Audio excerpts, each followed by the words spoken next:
নমস্কার বন্ধুরা, আপনারা জানেন হয়তো বা অনেকে ইতিমধ্যে অবগত ছিলেন যে আজকে আমাদের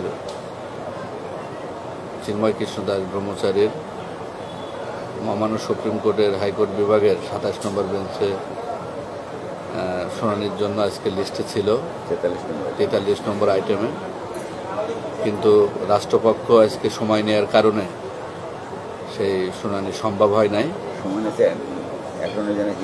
এবং সেখানে অ্যাটর্নি জেনারেল নিজে এসে এই সময়টা নিয়েছেন, যার কারণে আজকে শুনানি করাটা সম্ভব হয় না। তো এই বিষয়ে শুনানিতে উপস্থিত ছিলেন আমাদের সিনিয়র আইনজীবী অ্যাডভোকেট প্রবীর হালদার মহোদয়। তো উনি এই বিষয়ে আজকে শুনানির বিষয়ে উনি আপনাদেরকে একটু অবগত করবেন এবং ব্রিফ দেবেন।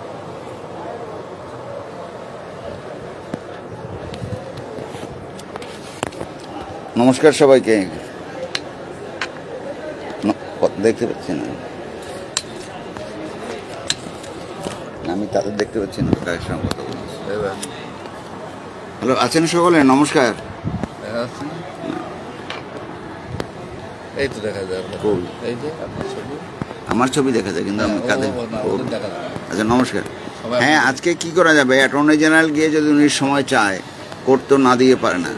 আর যদি সময় চায় কোনো কারণে, এটা আমাদের প্রফেশনাল প্র্যাকটিসেই আছে যে আদার সাইড যদি কোনো কারণে যদি সময় চায়, তো কোর্ট সেখানে সময় দেয় এবং আদার সাইডকে আমাদের বিরোধিতা করারও কোনো সুযোগ নাই। আর বিরোধিতা করলে তো হবে না, শুনবো, বিরোধিতা করে শুনবো কাউকে? কোর্টকে। কোর্ট মানে জাজ। তাই জাজ যদি অ্যাটর্নি জেনারেল এক পক্ষের সময় চায়, তাই জাজকে সেটা মন দিয়ে শুনবে। সুতরাং কষ্ট হয়েছে আমাদের, কষ্ট হোক। উনি আগামী বুধবারের শুনানিতে আসবে এবং একই জায়গায় থাকবে এবং আশা করি এরা যা কিছু হোক, আমরা কনফিডেন্ট যে আমরা জামিন পাবো, এটা আমার বিশ্বাস।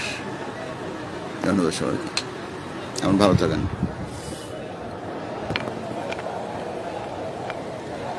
নমস্কার বন্ধুরা, তা আপনারা এই আজকের এই শুনানিতে অনেক বিজ্ঞ আইনজীবী সেখানে উপস্থিত ছিলেন, প্রায় 10 থেকে 15 জন।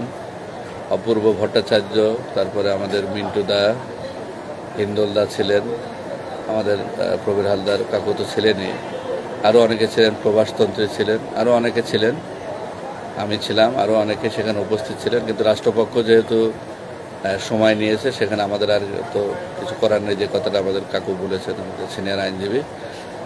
তা আমরা বিশ্বাস করি যে খুব দ্রুতই আমাদের চিন্ময় প্রভু আইনে মুক্তি পাবেন এবং আগামী সপ্তাহে সেটা আবার শুনানিতে আসবে।